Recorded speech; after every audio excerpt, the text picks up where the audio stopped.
Kan hak batal kalau berjamaah.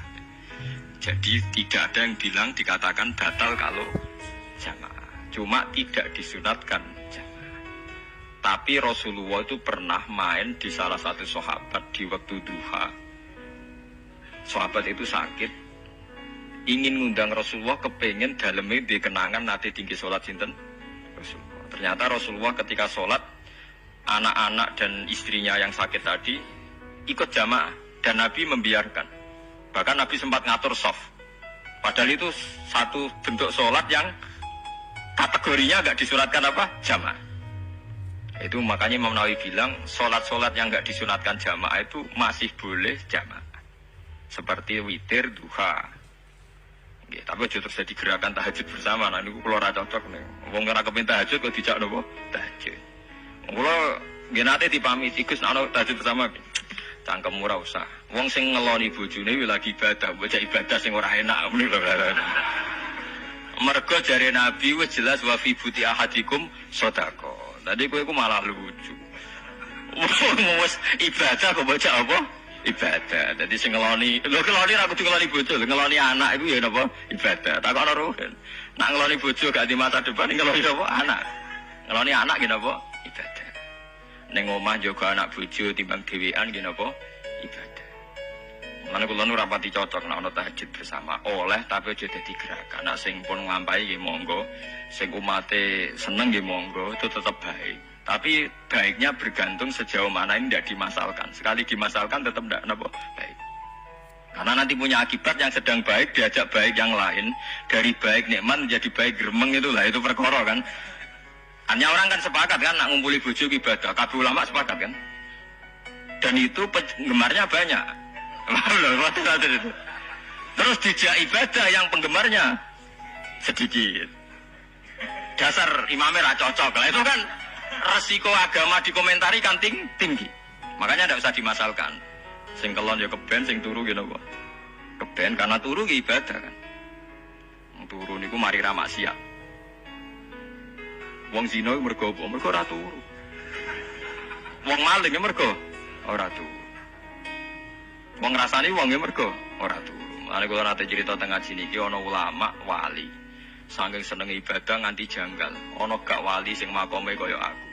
Ditujono wali sing saurip-uripe mung turu kecuali salat fardu. Yaiku wali sing setingkat kuwe. Mboten trimo Gusti tapi niku kok turah turu ya takokno sesuk. Kena apa kok turah?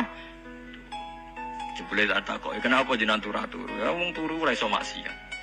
Tapi nak kowe poso tahajud, jenenge wong melek tepatine nduk ndi-ndi, tetep paling selamat iku apa turu.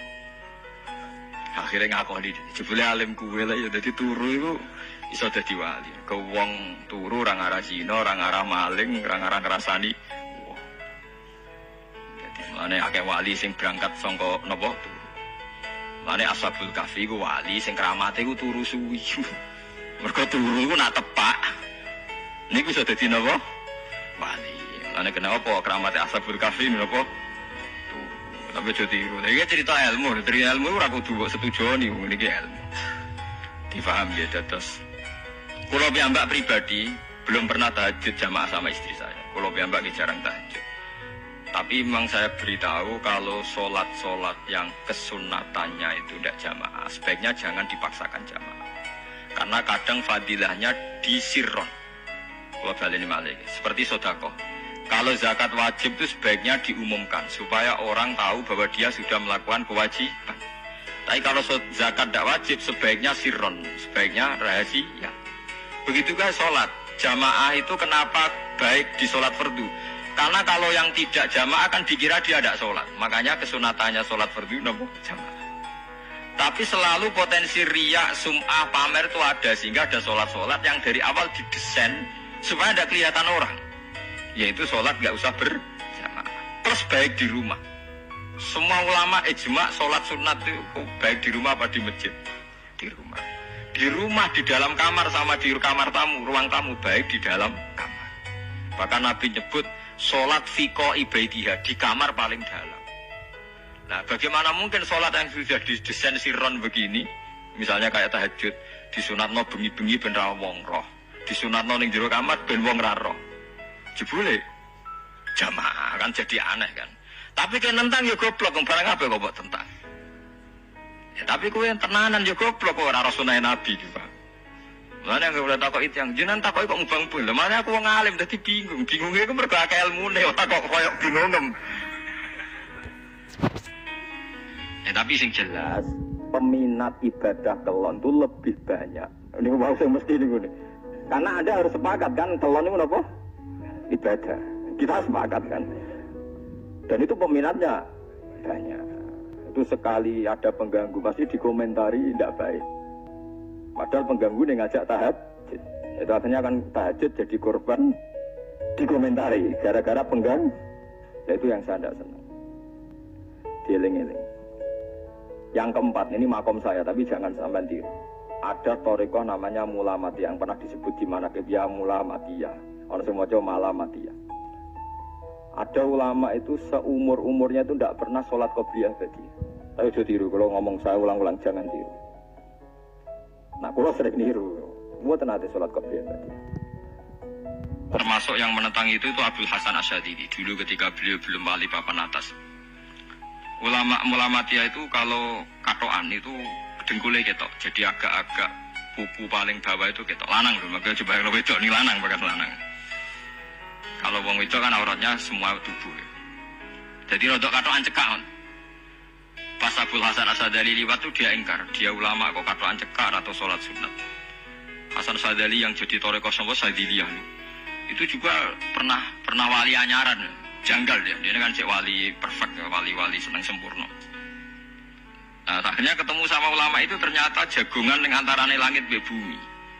Kok orang tadi sing katokan cekak itu kok orang tadi. Terus digojol sana.